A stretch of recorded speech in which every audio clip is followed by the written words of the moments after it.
Okay, so good morning. This morning we're going to talk about what I learned at SCAS on October 2016, and we're going to do this during the State Math Leadership Q and A update time. So the first thing that I wanted to talk to you guys about this morning was an update on what we're doing with the screeners and the progress monitoring. So, we've talked about replicating what's been done with literacy, but with math, we are without the mandate and the funding. So I wanted to talk about some similarities and some differences. So literacy had an approved list versus with math, we will have a reviewed list. So this is not going to be a per se, mandated. This is not a thou shall do this. So it's going to be a review list of items. And so right now we are at the reviewed list stage. So we have a list that we got together with the task force, and we made a list of experts in the field, and we've identified our first expert, and we've contacted that person, and we're waiting for that person to contact us back. So this is even before the protocol and facilitation guide for the number screening and progress monitoring. So where they came out with the protocol and facilitation guide for the percentage of students screened, we're like even before that. We're known as above the line still. So we're not even to the point of, so that's how we're kind of different, because we're not going to have a protocol and facilitation guide per se like them, like literacy has done. So, and this is well before the number at benchmark. So how they, with the literacy, first they look at with the decision making, they look at how many have been screened with that protocol and facilitation, part of the facilitation guide, and then they look at the students, okay, now out of that screened, who was at benchmark and who was it not, and who were not. So I included this file here. Oops, let me go back there. And let me exit, and that's supposed to be a link. And I included this link, and I'll post this so that you guys have it. And let me just open that up to give you a visual of where we're at in the process. And it's been a lot of information. So where they came out with this list right here, that we have this 5-page document, approved literacy assessments, and then they go through the overview and background, and then they give like this checklist between universal screening and progress monitoring. And then they talk about the different technical aspects here. This is where we're at. So this is all our task force is looking to do. Is not saying it's going to be 5-page, but how ours is going to differ is it's not going to be state-supported assessments. So I wanted just to share that update, because that's clarity that as we go through this, I know it kind of seemed like we were at one point and then it seemed like we were at another, but as of the meeting I had yesterday, this is what, so we're not even to that next layer yet. Any questions about that? I guess I have a question, April. Yep. Is the plan, though, to follow, to kind of have it parallel what literacy has done, where maybe there's not going to be required, but maybe encourage that all kids are screened 3 times a year, and those who are not at benchmark are progress monitored weekly? We're still kind of the, I mean, are they hoping to get to that? That is not a conversation that I think there's been some talk of just like, what would that look like just in a very inquiry base at the beginning, but that's the stuff that'll come below the line. Okay. So this task force is just doing, so kind of what happened when they did the literacy is they started out with this line, and oops, can you guys see that? And so the first thing they did above the line was this document for literacy. Right. And then they did all that other stuff that you're talking about. And so it was explained to me this way that yesterday that's where we're at. So kind of like you are here. Okay. So those other conversations exist down here. Now, whether or not those will be different task teams off of different work groups because of all the different bureaus. And does that fall into differentiated accountability? I don't know, and that kind of thing. So that's something that will come after we do this. So the next part in the spring will be to, as far as I've been told so far, is to replicate this process for, or not exactly this, but they have to look at the 712. So there's a task force for that. And then after those are done, then we start work below the line. So Okay. I don't know that in standards and curriculum we know that Don't answer. know that. Okay. Yeah. Well, I'm just a little concerned, skeptical about assessing these kids every week. I don't think you're even giving them a chance to develop any understanding. Mm-hmm. And it will likely become a skills test because you can teach them a skill by rote memorization, show and tell type teaching, and assess it weekly. And you might see some growth. But if you're really concerned with conceptual understanding and deep understanding, kids need time to develop that type of understanding. Right. And my concern, and also my other, that's one concern, is this the way literacy has gone with the testing. I don't see that working well for math. The other thing, my concern is, if you've got all these kids who are not at benchmark, we put all this time and effort into an intervention and progress monitoring. When we put some of that time and money into core instruction and helping teachers really understand the teaching practices and Right. how to use a problem-based approach, we'd be much better off than our instruction being, there's pockets of excellence, but really in math, there's a lot of mostly direct teaching where kids aren't asked to think. Right. And that's all of a sudden we've got all these kids who aren't proficient, so we move into, so those are my two concerns with this moving forward in math. no, absolutely. And that's where as I work with these other bureaus and these other work teams and these task teams and all that within the C4K framework, and that's really important what you bring up, because that is the thing that is the most probably the biggest part of the purview of my role, is keeping us focused on that universal instruction and how we get teachers to start using the effective teaching practices and getting students to do the mathematical practices and getting that rigor and that deeper understanding. So that's why with this principles to action rollout that we're doing, that's really probably going to be a 3 to 5 year. I mean, this is going to be long term. And that's why I was so excited with Peg and Deanne. I was almost giddy, and I texted Lynn, I'm like, oh, I feel like the heavens just opened and it fell from the sky when they told me that, part of the work team that had worked on the principles to action, part of the writing team was taking that the step further, and they were going to come out with in March through NCTM Taking Action.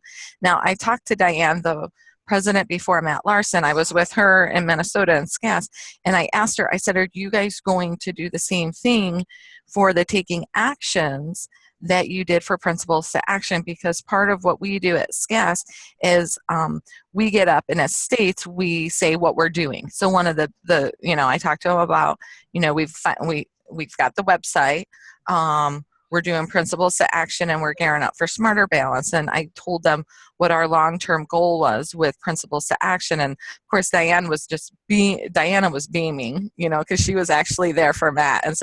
And so I asked her, I said, do you anticipate that NCTM will also do this work with like the modules and the reflection and stuff? And she said she thinks that will be coming. So that's one of those things that, it could be, well, we're really getting everybody. We don't want people just to know about, oh yeah, principles to action. Okay, so we know that what the 6 principles are, and we know that what the 8 teaching practices are. And I'm really trying to stress to people when they go, oh, well, we do this. Teaching practices are different than a teaching strategy on one. It's larger than that. So the teaching strategy, I feel like, fall under the practices, the teaching practices, and there's a million of those, right?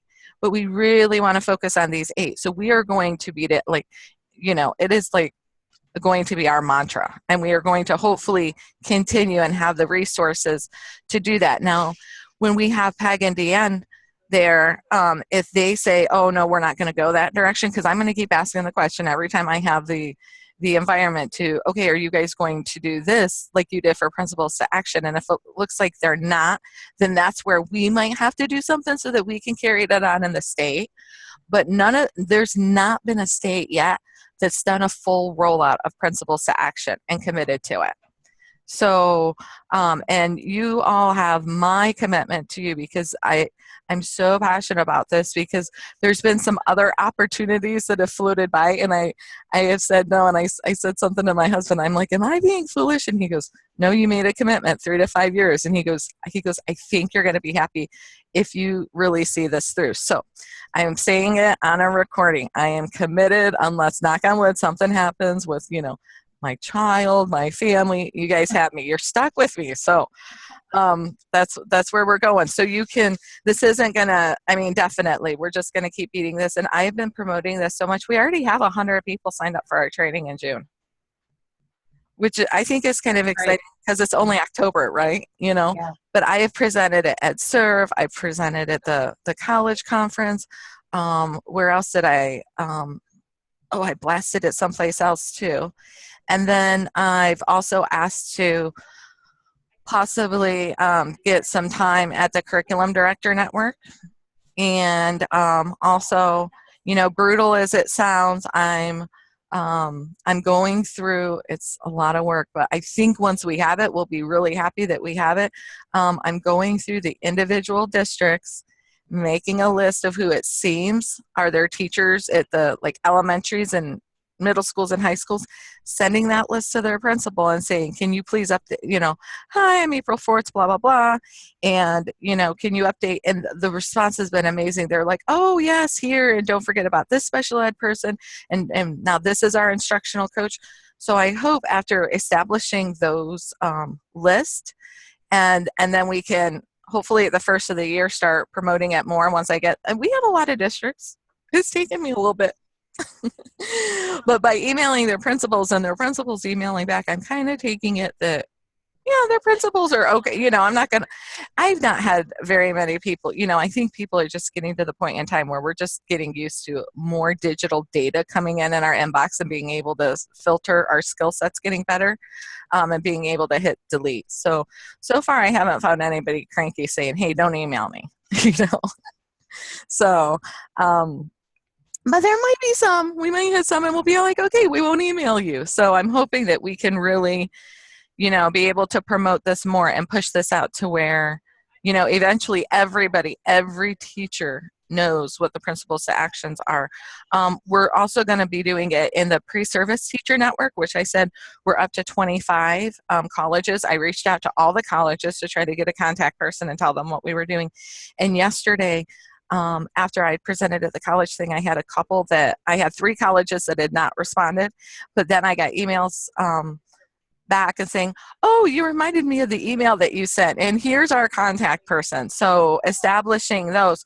So then as the new teachers come out too, the pre-service teachers, they're going to know. So hopefully it just becomes a culture in Iowa. I don't know. We'll see. It might be a pipe dream. I don't know. I'm crazy like that. So okay, so just to move on, because I do want to make sure that we get everybody out on time. Okay, so the K-12 OER Collaborative. Okay, so this is kind of exciting. Very exciting, actually. So the K-12 OER Collaborative started as a group of, people in a collaborative. It then grew, okay, and it is now known as Open Up Mathematics. And so they did an RFP and partnered with Illustrative Mathematics. So they're no longer a collaborative, they're now a nonprofit. So that's changing the role of Bill McCollum, and their nonprofit organization is expanding. They have more people. They've hired writers. I actually saw it on Twitter that they were looking for 6 to 8 writers about a month ago. So what's going to be coming, and I am able to preview it right now as a state lead, but Bill, I sweet talked Bill, and got him to give me the password. So we can maybe look at some things, but we definitely can't use or distribute anything right now because it's still in process. So maybe on another session, I can open that up and we can explore that. But he said, well, the password and login are a secret. And, you know, I would never tell you that it was this, or I would never tell you it was that. So I was like, thanks, Bill.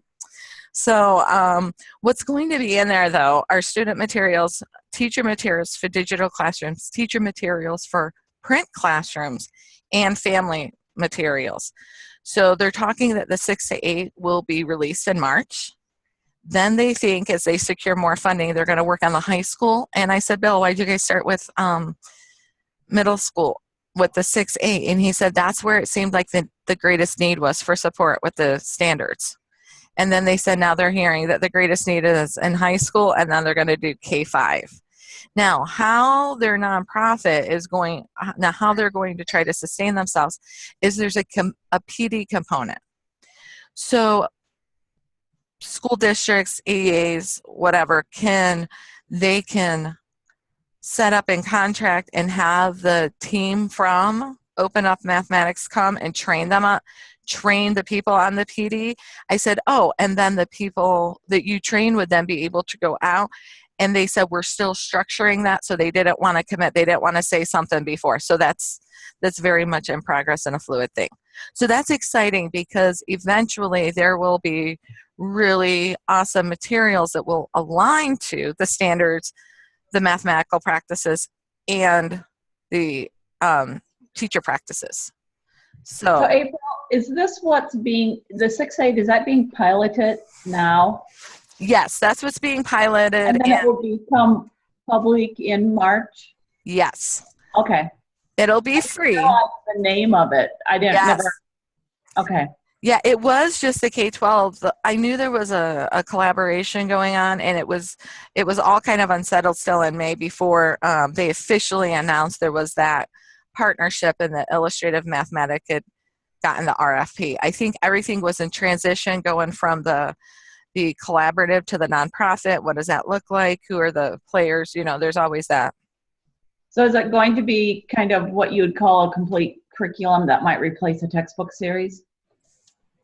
What I've been told is it is 160 days of curriculum, start to finish, including the assessment piece. And that will be available potentially for free? All this stuff will be available for free. Wow. What there will be a charge for is the PD. Okay. So I'm assuming like the districts would be looking at their printing cost if there's things that they print, but they have access to everything online. Yep. I'm just thinking of districts that are starting to look. We have a lot of districts come to us when they want to purchase a new textbook curriculum for maybe some advice, you might say. And I was just thinking, it's good to know that this is coming. Yes, and I get that. Waiting and looking at. Yep, I get that question a lot too about the whole textbook thing and where to go. And we're actually going to talk about that because I have an update for that too. Okay, so then this is NCTM. So, I went too fast. So NCTM announced, Diana announced, and I'm going to move our little pictures here. It's always a juggle between pictures and on the screen when you share screen and record. So NCTM announced that the working title is called Pathways Through High School Mathematics, Building Focus and Coherence. And so this new publication will address the purpose of the high school mathematics and include guiding principles such as access, equity, and empowerment. So they've now added that to the principle, empowerment. And we heard Matt talk about that. And then, so they said it will define math curricular pathways leading to college pathways and career readiness, as well as active participation in our democratic society, and provide narrative descriptions of course exemplars, including their big ideas that could populate the pathways. So right now what they have is they have a 9-person team. It's K-12 and post-secondary. They're working under the ESSA guidelines, and it'll have a focus of, they're really working on the access and equity. And they said right now it is a hodgepodge. And this was the news release, which some of you may have received if you're on that. And so this will give you more information from this. But Diana didn't have any slides. And so I just went to this news release and pulled out kind of the things that she talked about to be able to give you guys that update. So I can also send these links out. I'll be sending something out today because we have a little bit of an announcement that I put at the end of this so that my higher ed people, so I'm going to have to send a couple of things out today just because timing is imperative. So I'll include these links so you guys don't have to go to the slides if you don't want to and get them off. Achieve the Core also gave us an update because what happens is after the state shares, then all of the partners, and there's a select group of partners that are allowed to attend the SCAS with us. So Achieve the Core is one of them. And so they encouraged everyone to go and look at the assessment criteria. I think they worked on that, and so that link is there. And so if we open that up, so this is criteria for procuring and evaluating high quality assessments. So they wanted to promote this because a lot of work has been done on this. So this is something that you can explore as a resource. I tried to dig into it. It was kind of meaty, and I still need to get myself up to speed. Then they said they have the coherence for high school is up there now, the coherence maps. But to get to it, you have to go through 8th grade.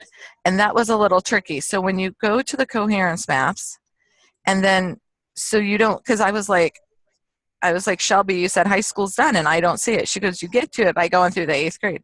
So if you go into the 8th grade, and we'll just pick number systems, and then okay. Oops. And so then you'll see over here that the coherence maps, so we've got 7th grade, 8th grade, and now the high school. So as you go through, you'll be able to see the high school now. So these are new. These didn't used to be. It used to stop at 8th grade. So that's kind of the navigation. So I was like, well, I thought that was cool. And then the other thing they talked about was alignment. They're doing a lot of work right now with alignment. And this site has been updated. It looks really different if you haven't been in here for a while. So they've kind of have a process, Sandy, to kind of what you were talking about. I'm picking that. Is it aligned? So this is an updated resource. I don't know what was there before compared to here, but those were the 3 things that Achieve the Core gave us. Then our next partner is achieve.org, and they said their work right now is they're looking at really working on proficiencies for students in assessment and accountability during the ESSA transition. I would encourage you to check out, they have a newsletter, and they're also working on some competency-based policies and pathways. So I gave a link here to the proficiencies because they didn't have a slide either. Or if they did, we have this space that we put all of our stuff into, and their slides weren't in there. But if you go to achieve.org, you'll see they've got some updated stuff in here. October 6th of 2016, high school assessments and accountability during the ESSA transition. Competency-based policies and pathways, September 27th, 2016. So this is current work. So, and if you can't find something, search it. Like I had trouble finding these updated ones that they had just talked about. And so he kept saying proficiency. So I Googled it and I found I searched it on the site, and then I found some of the things that he was referencing. So I offer that as a resource. Ed Report, Sandy, so this talks about what you were talking about with the alignment. So they've done several of the high school textbooks.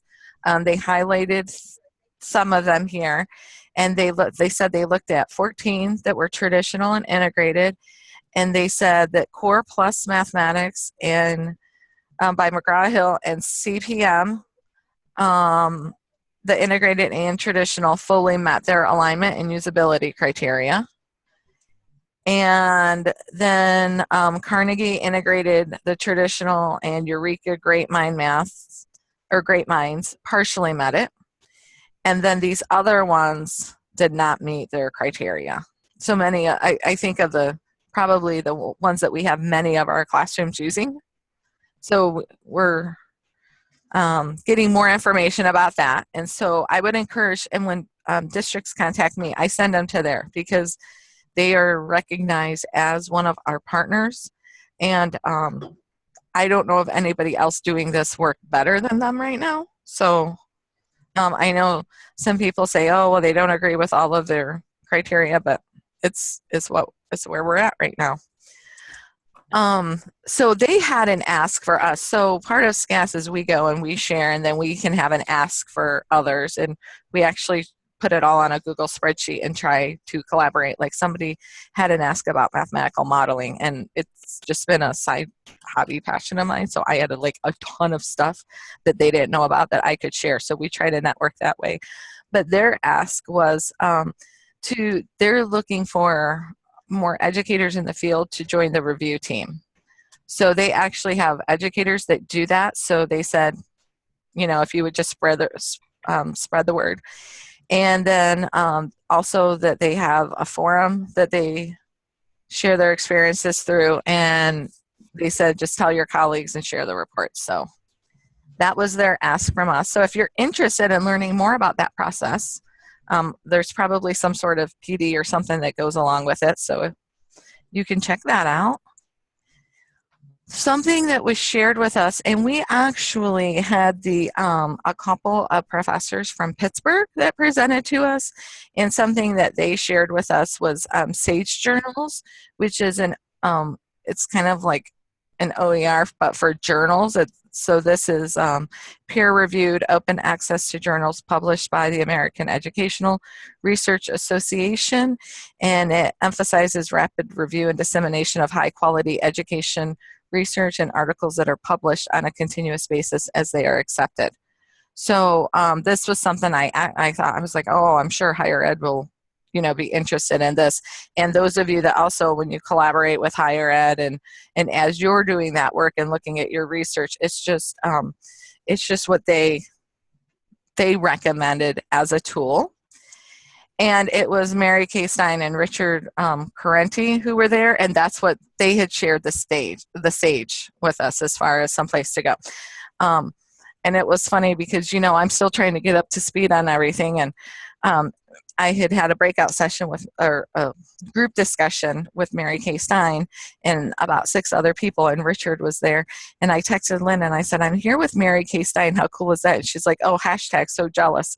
And I was like, okay, fill me in. And so then she gave me the backstory and everything. I'm like, oh, okay. And I was like, so they shared some research with me. Or with us about some different things that they're working on. And I put the link here to their documents. But this is some of their claims that they're looking. They worked with a couple of districts in Tennessee. And so they did some quadrant work, which talking about that the teaching practices reflect a tendency for teaching in one of the 4 quadrants. So they have this framework of these quadrants, which you will find in here, they talk about. But it's basically, and let me see if I can do this in an effective way. Can you guys see that? Okay, so they're saying the quadrants, so where we want to get is up here in this quadrant. And where a lot of the times we are at is in this quadrant, but it's not a straight going from quadrant 4 to quadrant 1. It's not like we have 100 people here and then we're looking to move 100 people here, that people end up in these 2 quadrants. And they talk about these. So quadrant 1, this is where students are provided open-ended tasks for which there is not a predictable, well-rehearsed approach or pathway to solve the task. So this is where students have considerable cognitive effort, where they struggle and they invent and test different strategies. So that's where we want them to get. So what they're talking about that is in quadrant 1, students have a high opportunity to struggle, but they also get explicit attention to concepts. And when it's explicit attention to concepts and when they have a high opportunity to struggle, then we're getting conceptually focused exploration. Whereas a lot of times we give students a low opportunity to struggle and we give them low attention to concepts, and this is where we get our skill-based instruction. And that's in quadrant 4. So then in between the two, they talked about quadrant 2, being conceptual instruction, where students have a low opportunity to struggle, but they're getting explicit attention to the concepts, so they're getting conceptual instruction. And then they talked about quadrant 3, unfocused exploration, and this is where students have a high opportunity to struggle, but the explicit attention to the concepts is low. So they're doing some sort of activity, but it's not really focused on anything in quadrant 3. And in quadrant 2, they're getting good concepts, but they're not really getting to explore. And in quadrant 1, where they're getting that high explicit conceptual understanding, partnered with that opportunity to struggle, they're saying that's where we're really getting the bang for our buck at, which they shared that, and I was kind of like, well, I wasn't like, oh, that's surprising, like, but it was more data to support kind of what we already intuitively, or from our other experiences and things that we've read, already kind of know that if we can get students that deep conceptual understanding, Sandy, that you were talking about, and changing those math practices to where the students are actually doing the work and having those conversations and having that discourse, then we get that deeper understanding. Okay, and then so here's the big announcement is we just found out yesterday morning that we have an MSP announcement for up to $400,000. We'll have the RFP posted by December 1st. It's going to be a short turnaround. The proposals will be due back by March 1st, and the spending needs need to be completed by September 15th of 2018. So it's going to be a real quick turnaround and short MSP. So that was, we just found that out yesterday. So, which was actually why I thought there might be a little, we might have some of our higher ed people tune in this morning, because we announced this yesterday at the conference. So we waited till after we did our presentations, though, because we thought they wouldn't maybe listen to us if we told them ahead of time. So, and that's it. That's all I have for you. So I will put the slideshow up on, or, I'll put the slides on our state leadership website, and I'll also put the recording. But that's what I had for you this morning. That's a ton of information. I saw people writing and taking notes, and I don't know how quick I'll get the recording up, but right when I get off of here, it's nothing for me to go in and put the link on the site. So I should have that up by 9:30, so that if you didn't catch something, you can go back and look at those links, or the record. I have to wait for my computer to do the whole video thing once I shut off the Zoom. And I use 2 screens, so I keep looking over here, and my camera's on this one, but my bigger screen's over here. And then I have to upload it into my Google and on my channel, and then get that URL to link back. So I'm going to stop talking. What do you guys have for me?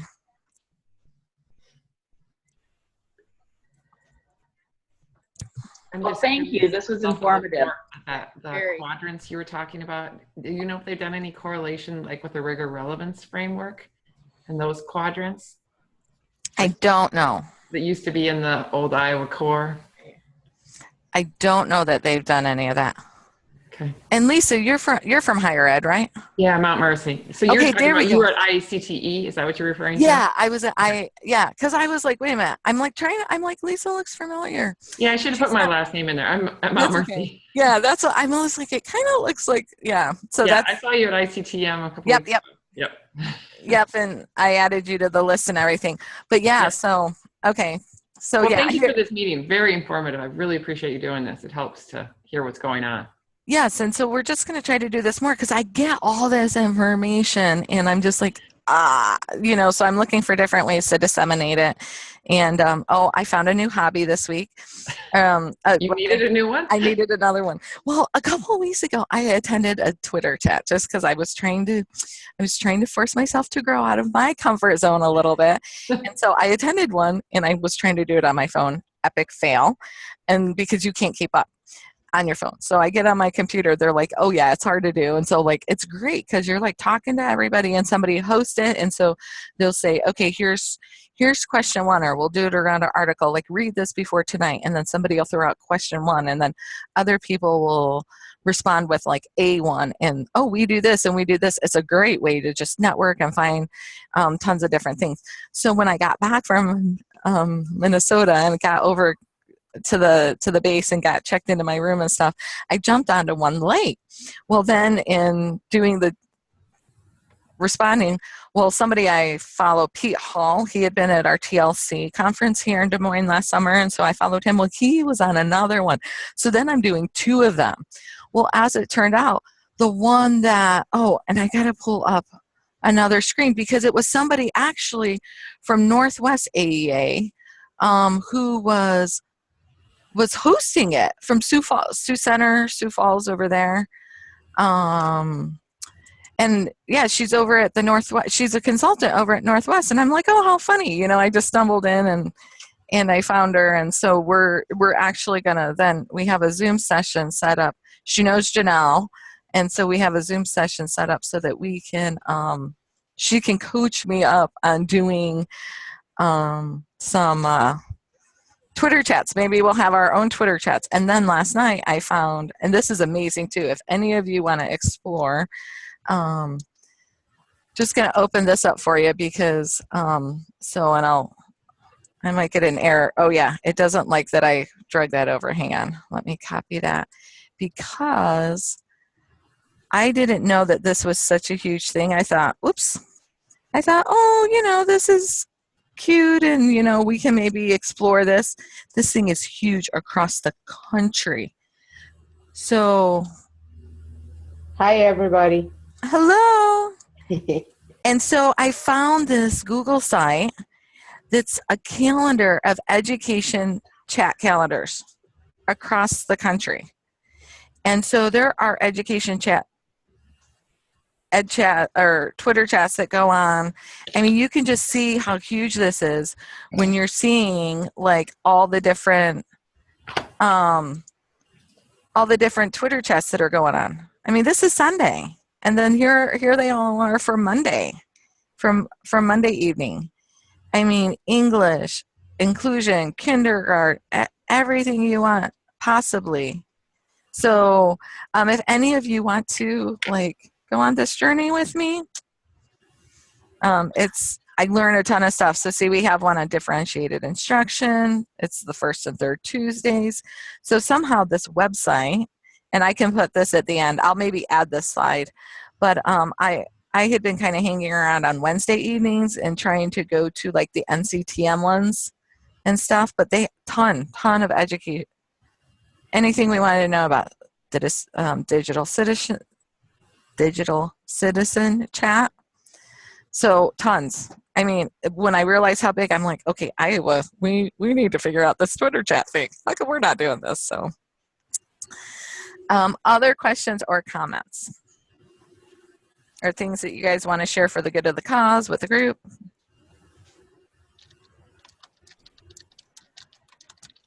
How often are you going to do these again, April? Remind me. Oh, I'm gonna try to do them once a week this week just because I was traveling and then I'm in a Smarter Balance training the rest of my day.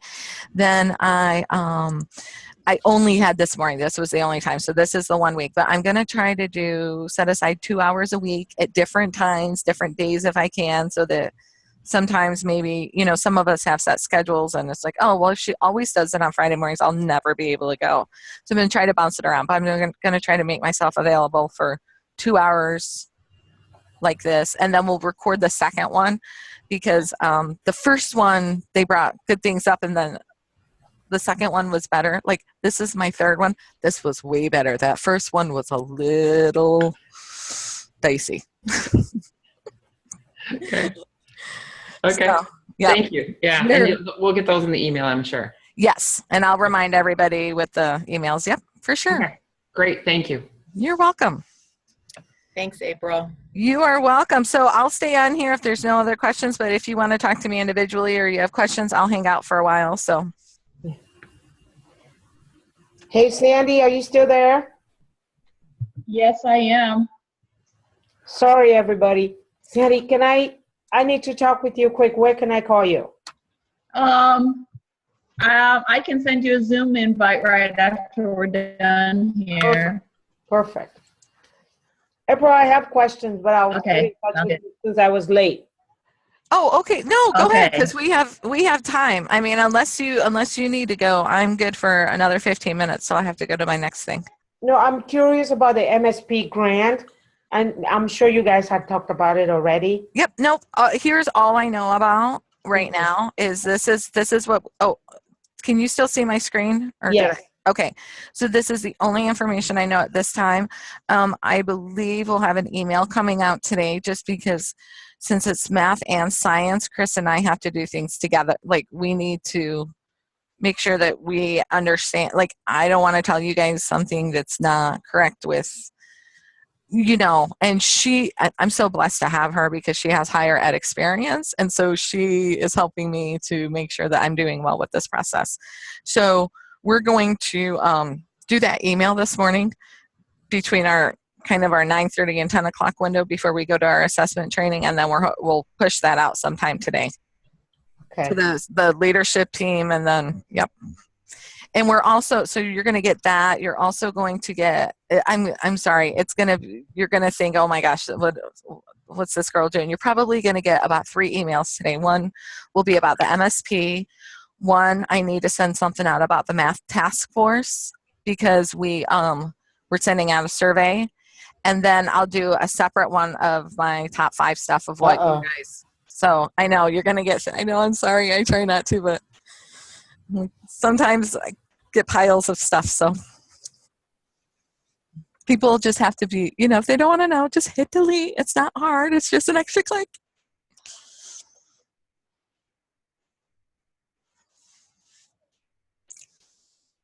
Oh, and yeah, I'll also send out a reminder. We've got about 60 coaches that are on our spreadsheet for the virtual, for the instructional coaches, different than the pre-service teacher one. And so we've had I think we're up to 60. And so we're going to send out that invite on Monday. So if anybody has additional coaches that they want to put on that page, put them on there, because over the weekend I'll make the Google group so that I can disperse that information with just a group name. I know, so much stuff, huh? Wasn't it nice before I didn't know much and you guys just asked me and I'd be like, oh, I'd have to get back to you. And it's been such a learning curve. I try to be such a good student for you guys too. Well, knowledge is power. So. Well, I give it to you and then you guys go out, solve the problems of the world. Yeah.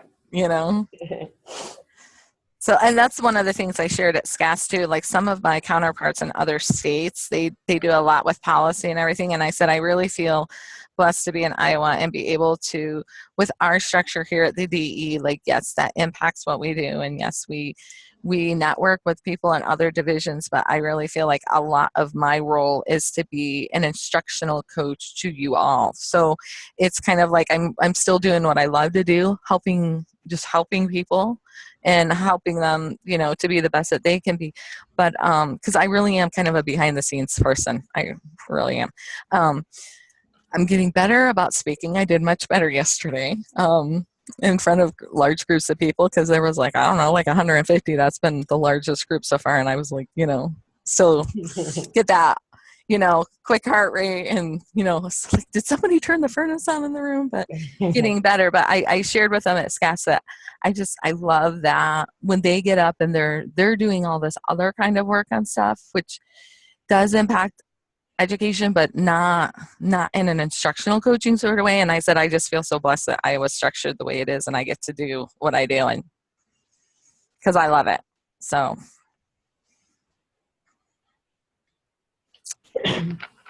April, I know I read the email about the instructional coaches, but can you remind me again, what you were looking for there?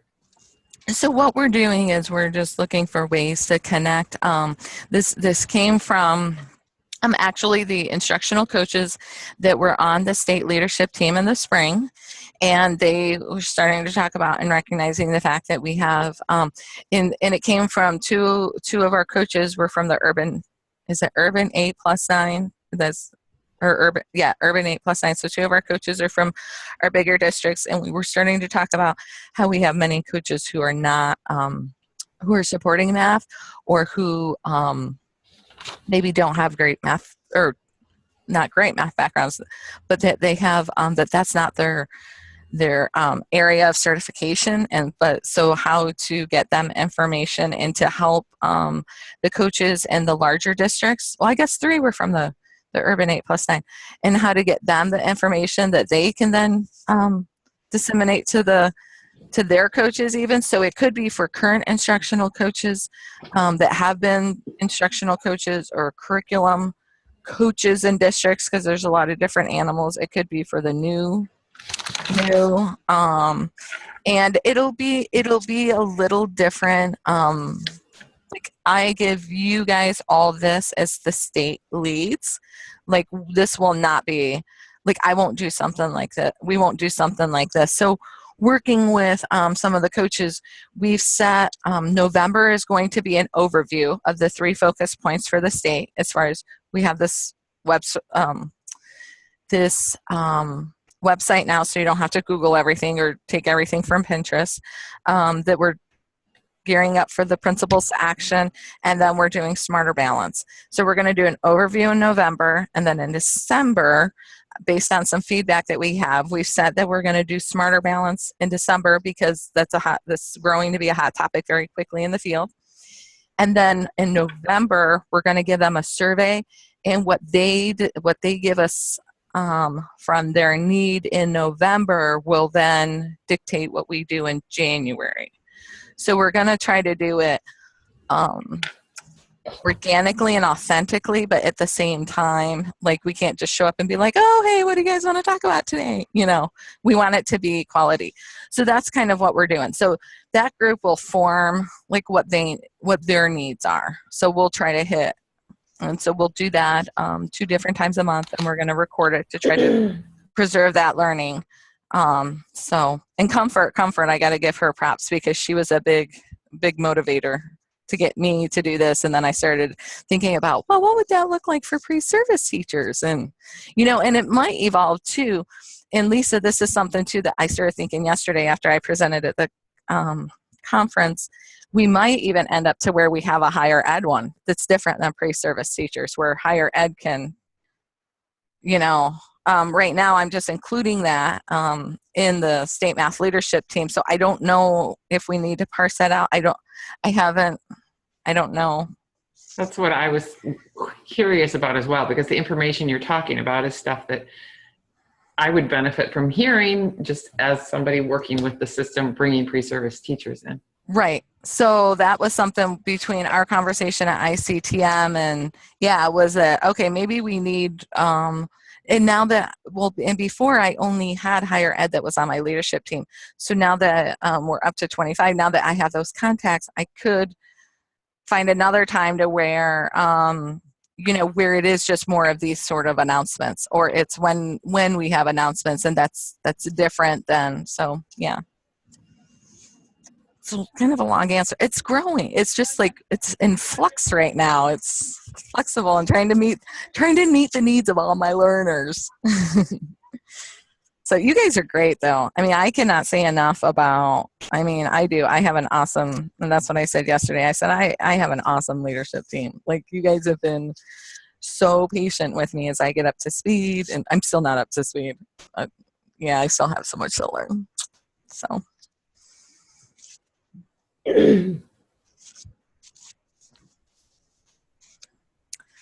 All right. Well, if we don't have, does anybody want me to hang out? I'm going to try to get this video and this PowerPoint up before 10 o'clock, before I go to my training. Does anybody have anything else? If not, I'm going to jump off and get to work and try to get this up. And feel free to distribute this among the masses, or as you see fit, or anything like that. Thank you, April. You're welcome. Thank you, guys. Yep. Thank you. All right. I'll shoot you an email. Okay. I need to go talk with Sandy. Okay. I'll see you later. Okay, bye. Okay. Bye, everybody. Have a great weekend. Mm.